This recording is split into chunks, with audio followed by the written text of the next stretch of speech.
Informasi kita yang pertama, pemirsa, pemerintah berencana mengambil alih lahan bersertifikat yang dibiarkan terlantar lebih dari 2 tahun, terutama yang memiliki HGU dan HGB. Meski demikian, tanah hak milik masyarakat tidak termasuk sasaran. Adanya pernyataan Menteri ATR BPN Nusron Wahid terkait lahan bersertifikat yang tidak dimanfaatkan selama 2 tahun dan dikategorikan lahan terlantar akan diambil alih oleh pemerintah. Kepala Kantor Badan Pertanahan Negara Kota Prabu Muli, Joni Effendi mengatakan ada kriteria tanah tersebut dapat diambil alih oleh pemerintah seperti tanah hak guna usaha atau HGU dan tanah hak guna bangunan atau HGB yang dimiliki badan-badan hukum yang mempunyai modal yang besar.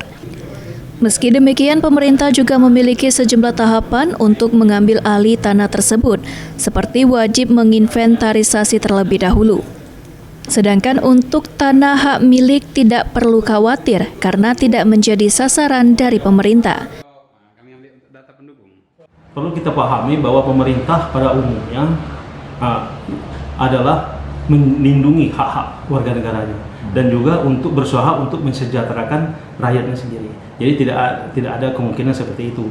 Ya, selanjutnya juga perlu dijelaskan bahwa yang akan diambil alih pemerintah itu ada kriteria, yaitu merupakan tanah HGU, hak guna usaha atau hak guna bangunan yang dimiliki oleh badan hukum yang mempunyai modal yang besar seperti itu ya. Dan untuk hak milik, masyarakat pemulih tidak usah khawatir bahwa hak milik yang merupakan dimiliki secara turun-menurun yang oleh masyarakat tidak menjadi sasaran oleh pemerintah dalam hal penitipan tanah terlantar sebagaimana yang disebut. Joni Effendi juga menghimbau untuk masyarakat Kota Prabu Muli untuk memanfaatkan tanah masing-masing yang lahannya kosong, seperti ditanami tanaman jagung agar ada manfaatnya. Anggi Perkasa, PAL TV.